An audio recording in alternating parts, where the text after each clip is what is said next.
Welcome to the deep dive. As we get started today, I want to offer a divine blessing over your day and your week ahead. May you find clarity, peace, and, a renewed sense of purpose in whatever challenges you're facing right now. That is a wonderful way to start. Thanks. So imagine carving a list of your defeated enemies directly onto the bodies of bound prisoners. Like in the ancient Near East, that was the ultimate geopolitical flex. Oh, absolutely. The biggest flex. Right. And today, we are looking at how a group of ancient Israelites took that exact flex, crossed out the name of the Egyptian pharaoh, and wrote in their own historical ledger to completely subvert the political landscape. We have an incredibly rich text to explore today, specifically Joshua chapter 12. Yeah, and this is a chapter that, honestly, it fundamentally changes how we understand the intersection of theology, geography, and, well, ancient empire building. We are pouring insights from the detailed archaeological and historical notes in the Holman Study Bible and the NAA Study Bible. Yeah, we've got some great sources today. We really do. And what they reveal is that Joshua 12 is essentially the definitive ledger of kings defeated by the Israelites. But it's divided sharply into two distinct eras. You've got the Moses era and the Joshua era. Okay, let's unpack this. Because when you look at this text casually, just reading through it, it presents as this massive list of unpronounceable names and conquered territories. It can be a tough read. Yeah, it reads like an ancient tax document or, I don't know, a territorial receipt. We see geographical boundaries mapped out with this intense precision. Right. But what the sources highlight is that this isn't just administrative paperwork, right? It is a monument. Think of it not as a phone book, but as the ultimate end-of-season highlight reel that bridges the gap between fighting for a promise and actually living in it. And the structure of that monument is highly intentional. Like before the text even touches on Joshua's conquest on the west side of the Jordan River. Which is the main focus of the book, right? Yeah, exactly. The primary focus of the book bearing his name. But before that, it deliberately looks backward. It establishes a precedent by detailing the kings defeated by Moses east of the Jordan River, in the region known as the Transjordan. Prequel era. Yeah, the prequel. This was the staging ground. So the text focuses on two specific heavyweights in this early era. Sihon, the king of the Amorites who ruled from Heshbon, and Og, the king of Bashan. And the territory we are talking about here it's massive. Huge. Sihon controlled the area from the Arnon Gorge all the way to the Jabbok River, which encompasses about half of the region of Gilead. And then Og controlled the northern stretch from Mount Hermon all the way down through Bashan. And that geography is critical because it represents control over the King's Highway. Okay, explain that a bit for those who might not know. Well, it was the major ancient trade route connecting Egypt to Mesopotamia. Taking this territory wasn't just some minor border skirmish. It was seizing a major economic and strategic artery in the ancient world. But, and this is fascinating, the text adds a layer of detail regarding King Og that shifts this from a purely military victory to something much deeper. Yeah, I am looking at a specific note from the Holman source on that exact point. It mentions that Og was a remnant of the giants, specifically connecting him to the Rephaim, who were, similar to the Anakim. Right. And I just have to ask, why include mythological or, giant lore details in a geographic land ledger? I mean, doesn't that seem out of place if the goal is just to record property lines? How much of this was about claiming territory, and how much was about overcoming these legendary, seemingly impossible obstacles? It's a great question. And it seems out of place until you factor in the psychological history of the Israelites. What do you mean? Well, a generation prior to this, according to the narrative in Numbers 13, the Israelites sent spies into this exact land, and those spies came back absolutely terrified, reporting that the land was inhabited by the Anakim giants, and that the Israelites felt like grasshoppers in comparison. Oh, wow. Yeah, the grasshopper complex. Exactly. And that fear caused a 40-year delay in their settlement. So by deliberately recording that Og was a remnant of these giants, the ledger is documenting a psychological conquest.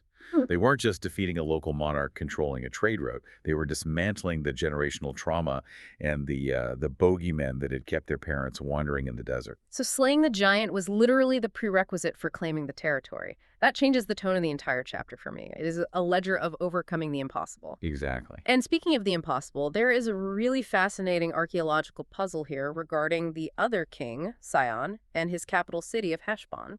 Oh, this is one of my favorite details. Because modern archaeological excavations present a real challenge at first glance.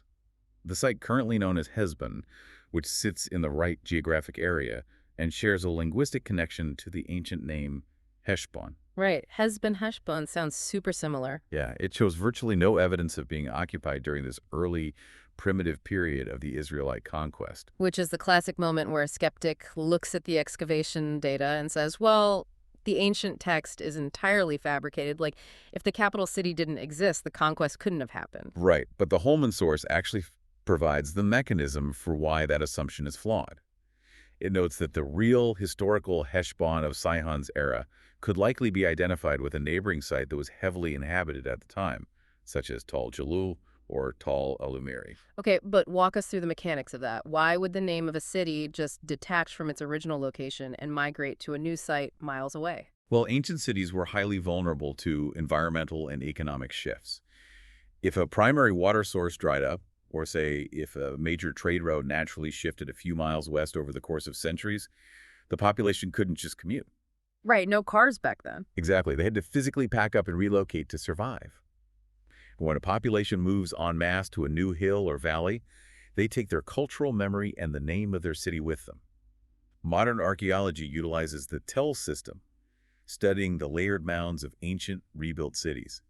It reveals that the GPS coordinates of a city might shift over 1,000 years, but the regional memory of the name remains intact. It's kind of like how modern cities expand and shift over centuries, you know? Like how the original center of your hometown might now just be a suburb, but the name still technically applies to the whole area. That's a perfect analogy. So the modern site of Hezbon is essentially New Heshbon, while the ruins of the original Canaanite stronghold are just sitting a few miles down the road. Showing how human civilization actually operated back then doesn't debunk the text.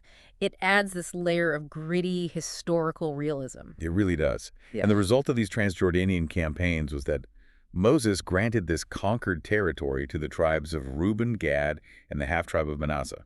They secured the east, they conquered their generational fears. And that sets the stage for the massive thematic pivot that happens next. Right, because the narrative then crosses the Jordan River, moving from the east to the west. And this isn't just a change in geography, it's a massive shift in the book's purpose. The NAA Study Bible Source points out a crucial linguistic shift that happens at this exact boundary. Yes, this is a huge aha moment in the text. So, in the Portuguese translation they reference in the notes, the text relies heavily on words like aposser and possessor. Taking possession. Right. And the notes emphasize that the entire first half of the book of Joshua is framed around God actively giving the land. It's a divine grant. But chapter 12 is the hinge. Moving into the second half of the book, the language demands that Israel step up and take possession of it. Which is a very different action. Exactly. So for you listening, I want to clarify this. What is the actual difference between conquering a land and possessing it? Because to me, it's like the difference between winning the championship game, which is the conquest, and actually bringing the trophy home to put it in your display case, the possession. You have to clear out the old before you can build the new. That's spot on. Hmm. Conquering is the violent disruption of the status quo. It is breaking the enemy's organized military resistance. Yeah. Conquering is an event, but possessing is an administration. That's a great way to put it. To possess a land in the ancient Near East meant you had to establish courts, garrison the walls, cultivate the agricultural terraces, manage the water cisterns, build a functioning society. It's the boring stuff. It is. If you win the battle but fail to establish the administration, you leave a vacuum. The enemy will simply wait for you to march away, and then they will rebuild. Which brings into focus the immense scale of the second half of this ledger. The 31 kings defeated by Joshua on the west side of the Jordan. 31 kings. And the sources detail the sheer topographical nightmare of this campaign. The Israelites aren't just fighting on an open plain, right? They are fighting in the mountains, in the lowlands, which the text calls the Shephelah, down in the Arabah, the desert slopes, and the arid southern region of the Negev. And each of those geographic zones requires entirely different military tactics and logistical supply chains. Fighting in the Judean mountains involves steep, narrow passes where ambush is a constant threat. Chariots are totally useless there. Right, completely different warfare. Exactly. Then moving into the Shephelah, the rolling foothills that served as a tactical buffer zone. Yeah. That puts you against fortified Canaanite strongholds protecting the valleys. The Arabah is a deep, sweltering rift valley, and the Negev is a dry, barren expanse where controlling a single well dictates who lives and who dies. It sounds exhausting. They're essentially fighting a multi-front war across every possible climate disadvantage against this massive coalition. The ledger lists major power centers like Jericho, Ai, Jerusalem, Hebron, Lachish, Hazor, and Megiddo. But I want to push back on this list a little bit, specifically looking at a detail clarified by the NAA source note. Okay, go for it. So the text claims they defeated the king of Jerusalem and the Jebusites. Yet, if you continue reading the broader biblical narrative, the Jebusites are still controlling Jerusalem hundreds of years later until King David finally takes the city. That is true. So if Joshua defeated 31 kings and their cities, why do we see Canaanites and Jebusites popping up later in the biblical text? Did they not actually finish the job? This circles back perfectly to your championship analogy. Defeating the team on the field doesn't instantly dismantle the entire opposing franchise. In the ancient world, breaking a king's army on the battlefield didn't necessarily mean the total permanent destruction of the city's infrastructure or eradicating its population. Okay, so the NAA source is making a distinction here. Yes, a very clear one. Joshua shattered the organized military coalitions. He broke the power structures and eliminated the kings, granting Israel the overwhelming tactical advantage in the region. But the victory was absolute only in breaking the power, whereas the possession was incomplete. Because taking possession requires a garrison. If Joshua's forces defeat the king of Jerusalem in a valley campaign, but they don't have the manpower to fully occupy, rebuild, and defend the walled city of Jerusalem itself, they have to move on to the next battle. They leave that vacuum you mentioned. Exactly. The surviving Jebusites retreat behind their walls, elect a new leader, and reassert their control over that specific mountain stronghold. The Ledger of the 31 Kings is a record of shattered resistance, but it also foreshadows the messy, prolonged, historically grounded reality of ancient settlement. It required constant vigilance. Always. Well, here's where it gets really interesting, because that sets up the most profound realization of this entire deep dive. We've established that this chapter is a massive historical ledger, but the format of this ledger is not actually original to the Israelites. The Holman source points out a mind-blowing connection to Egypt that reframes everything we just discussed. It really does. The specific format of listing conquered kings, naming the city, naming the king systematically one by one, is a direct mirror of ancient Egyptian victory itineraries from the 15th to the 13th centuries BC. So this was the standard imperial template for boasting about military dominance centuries before the Book of Joshua was even finalized. Yes. The Egyptians utilized this format as supreme state propaganda. And these lists weren't quietly tucked away in a royal library. In Egyptian records, these itineraries were often carved in hieroglyphs directly onto the drawn bodies of bound prisoners. Wow! Yeah, they put them on the walls of monumental structures like the temples at Karnak. Just a visual subjugation. A literal billboard of dominance. Each bound prisoner drawn in the stone would have an oval ring superimposed over their body containing the hieroglyphic name of Canaanite city.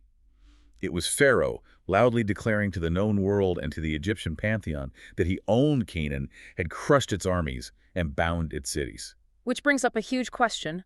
Why would the Israelite authors, a people whose foundational national narrative is their literal escape from Egyptian slavery, why would they borrow the exact propaganda format of the empire that enslaved them? Because they are executing an ideological coup.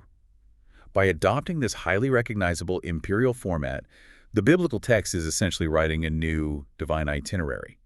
The Holman source notes a massive geopolitical shift around 1150 BC.